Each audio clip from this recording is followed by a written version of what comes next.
मित्रों, जय सियाराम। वैदिक ज्योतिष केंद्र में आपका स्वागत है। आज हम बात करने वाले हैं वैदिक ज्योतिष केंद्र के अंतर्गत जन्म कुंडली में एक बहुत सरल विधि से बनने वाला एक बहुत बड़ा राजयोग एवं एक बहुत बड़ा दुर्योग या अशुभ योग आप बोल सकते हैं। उसका विश्लेषण मैं सरल और सटीक तरीके से करूंगा। उनका क्या फल होता है उसको भी बताऊंगा।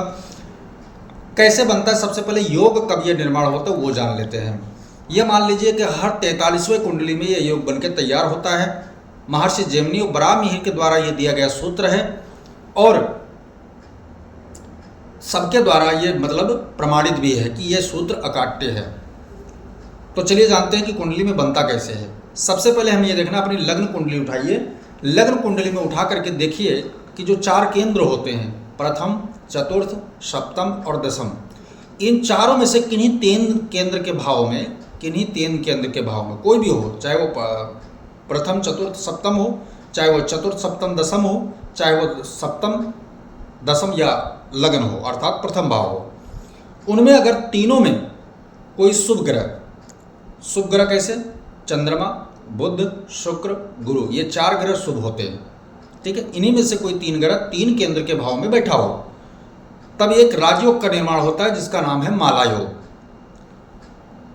और इन्हीं 3 जो माला योग का निर्माण होता है, इन्हीं 3 के जो 4 केंद्र के भाव हैं, इन्हीं में से किसी 3 केंद्र के भाव में अगर कुंडली के अंदर क्रूर ग्रह यानी अशुभ ग्रह बैठे हों, कौन कौन से अशुभ ग्रह होते हैं या क्रूर ग्रह होते हैं? सूर्य आता है, मंगल आता है, शनि आता है, राहु आता है, केतु आता है। इन्हीं में से कोई 3 ग्रह 3 केंद्र के भाव में अगर बैठा है, 4 में से 3 केंद्र के भाव में बैठा है, तो इसको कहते हैं सर्पदंश योग, यानी कि यह सर्प की भांति चुभने वाला या कष्टकारी योग होता है। आतंक, डर, बहम, ठीक है, छल कपट, द्वेष, काट पीट, लड़ाई झगड़ा, इनका जैसे इनके स्वभाव हैं वैसे इनका फल है। क्या आपकी कुंडली में इनमें से कोई 2 स्थितियां प्रकट हो रही हैं? दोनों में से कोई एक स्थिति ही प्रकट हो सकता है। या तो सभी शुभ योग बैठ सकते हैं तब माला योग बन जाएगा, या इन्हीं केंद्र के भाव में कोई 3 क्रूर ग्रह बैठेंगे तो सर्पदंश नाम का योग बन जाएगा।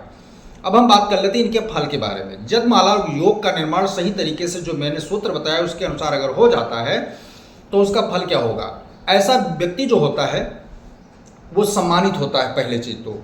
दूसरा क्या होता है, विवेकी होता है, खानदानी असर उसके झलकता है। तो जाहिर सी बात है कि शुभ योग से निर्माण होने वाला अगर ये योग है और खानदानी असर रखता है तो जाहिर सी बात है आपका जन्म उस खानदान में होगा जो पहले से संपन्न हो, शिक्षित हो, मेधावी हो और वैचारिक मामलों में भी अच्छा हो, सामाजिक प्रतिष्ठा वाला परिवार हो, यानी कुलीन परिवार में आपका जन्म होगा। आगे मैं फल करूं तो अपने कर्म के द्वारा अर्जित व्यक्ति के पास संपत्ति होती है, स्थिर संपत्ति होती है। और इनमें अगर शुक्र, जैसे कि जो ग्रह भाग लेंगे, 4 ग्रह शुभ मानेंगे, 4 में से जो ज़्यादा शक्तिशाली होगा उसके तरफ पलड़ा झुकाव ज़्यादा करेगा। यदि चंद्रमा की तरफ झुकाव ज़्यादा कर रहा है तो आप मस्तिष्क के धनी होंगे और वनस्पतियों, प्राकृतिक धरोहर, इन सबसे लगाव रखेंगे। फैक्ट्री कारखाना आप व्यापार के माध्यम से जुड़े रहेंगे। यदि शुक्र का प्रभाव ज़्यादा हो जाता है तो आप शानो शौकत, लग्जरी, सुख सुविधा, प्रेम, संपन्न जीवन, भौतिक वातावरण, भौतिक सुख सुविधा और लक्ष्मी से संपन्न रहेंगे। बृहस्पति का अगर प्रभाव ज़्यादा होता है इनमें 3 में से ग्रहों में तो आपके पास सांसारिक सुविधा आपके पास ज़्यादा होगा, अर्थात बाहर रोजगार, व्यवसाय की बात करूँ, धन की बात करूँ, संतान आपका आज्ञाकारी होगा, ऐसा बृहस्पति देता है। ज्ञानवर्धक आप होंगे, ज्ञान का प्रयोग करने का तरीका आपको आता होगा। वहीं बुध का प्रभाव अगर ज़्यादा हो जाता है तो आप बौद्धिक स्तर पे या इंद्रिय जनित जो भी है, विवेक के दृष्टिकोण से आप बहुत ज़्यादा पावरफुल होंगे। ये तो रहा माला योग का फल। बात कर लेते हैं सर्पदंश का योग, जो तीनों का जो प्रभाव निकल के आएगा, सर्पदंश योग का निर्माण होगा। तो ये इनका लगभग सभी का, इनमें कोई ग्रह चाहे ज़्यादा हो जाए चाहे कम हो जाए, रिजल्ट सेम आने वाला है। क्या आएगा?